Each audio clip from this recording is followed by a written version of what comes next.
The FCC is back at it again, issuing citations and enforcement efforts to pirate radio stations, but it might not be what you think it is. So check this out real quick. I really like the stories about what the FCC does because I get a lot of comments on this channel that I've mentioned before. I've mentioned this before. This is not new. If you are new to this channel, welcome. I'm glad you're here. I get a lot of comments saying the FCC doesn't do anything. The FCC doesn't care. They don't do anything. They can't enforce anything. You'll never hear from them. And I love finding stories that prove those claims wrong. Now, I will say this. As long as you're not a jackwagon on the air, as long as you're not causing harmful interference intentionally or unintentionally, as long as you're not being rude, most of the time the FCC is not going to notice you. So I'm not here to tell you that, the FCC is going to come knocking on your door, which they can do that for GMRS and CB radio and FRS radio and MERS radio too.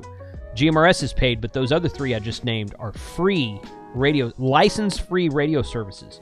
And if you read the contract, if you read the instructions on any of those radios, it says, if you're found operating this radio illegally, they can come knocking on your door and ask to see your equipment, just like in ham radio. We're going to save that one for another topic.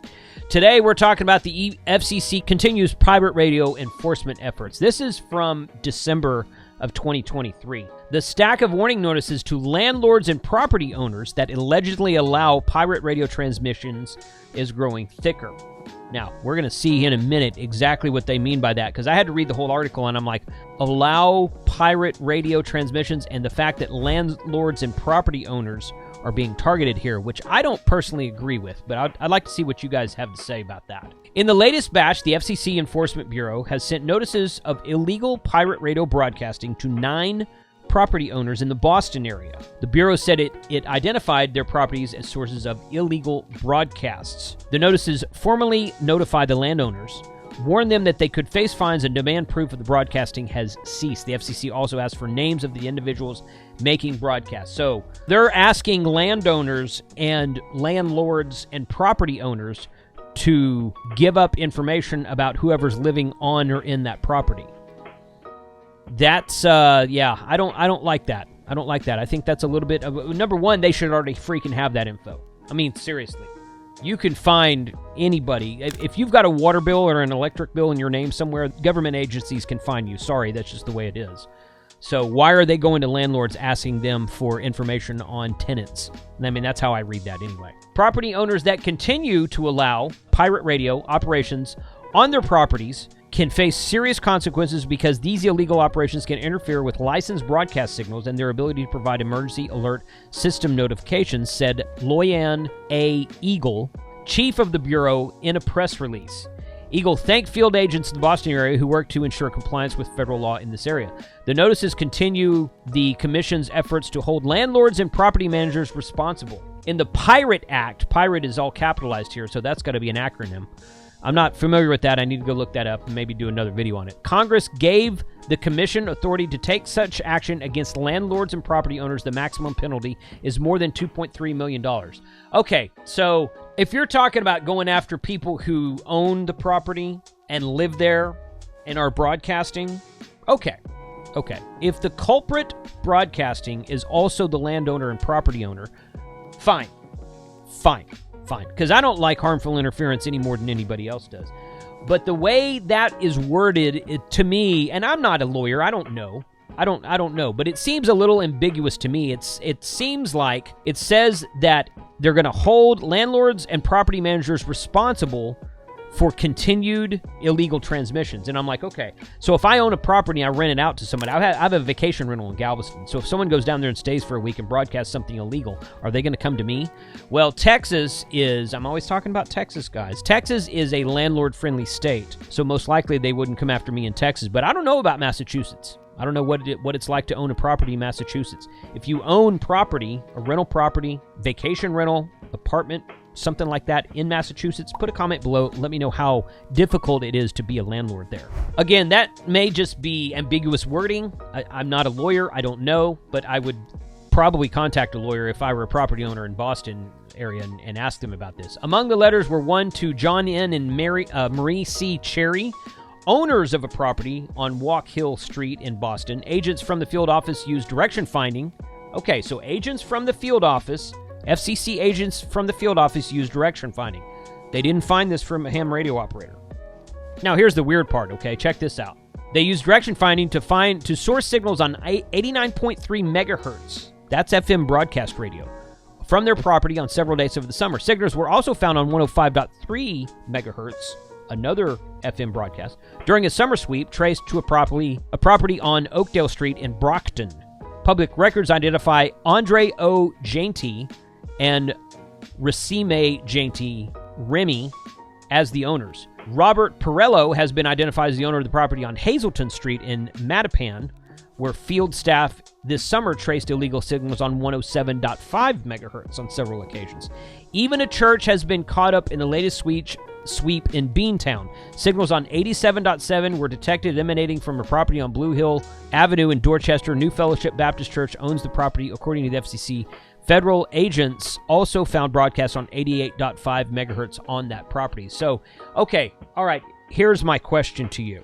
You can buy FM transmitters in numerous locations that transmit on public broadcast radio, public FM broadcast radio. Now, these are low-powered transmitters, and the rules might vary for depending on which where in the country you're in. I mean, if you're close to if you probably have to be a certain distance from an airport, you probably have to be a certain distance from a local broadcast station. And most of these low-powered devices probably have to stay low power. In other words, you can't put an amplifier on them. But I wonder what the legality behind that is. I've never looked that up, but this is December. It's around Christmas time. We have several houses in our neighborhood or in the area that we live in where they will play Christmas lights to music, play these LED Christmas lights to music, have all these flashing patterns and whatnot, and they'll broadcast that music on an FM transmitter that's able to be heard basically for a block or two in the neighborhood.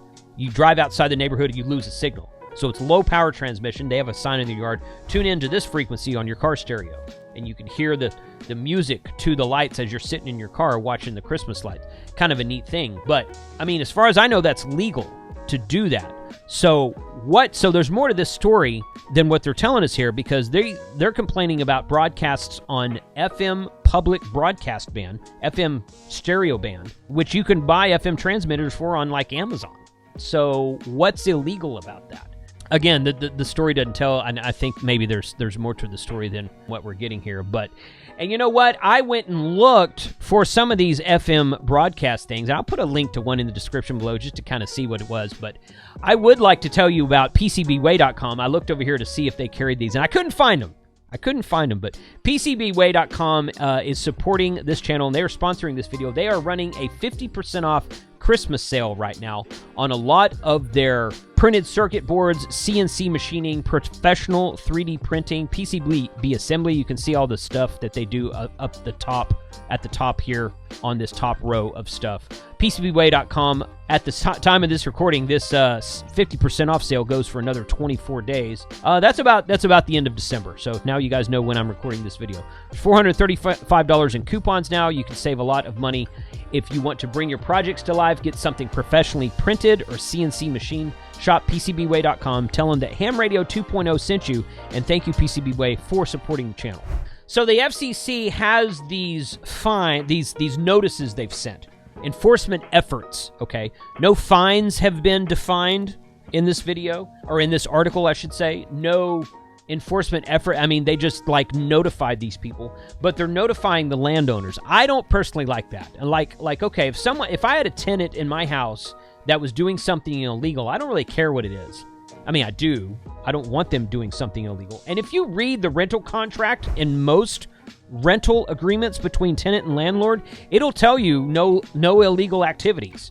Anything that is not required by law is also not permitted in this house. So if they sign that and then they break the law, then that should negate you. But this thing that's saying that Congress passed some law about landlords and tenants or landlords and landowners and property owners being pursued by the FCC for what I read as someone in their home breaking the law.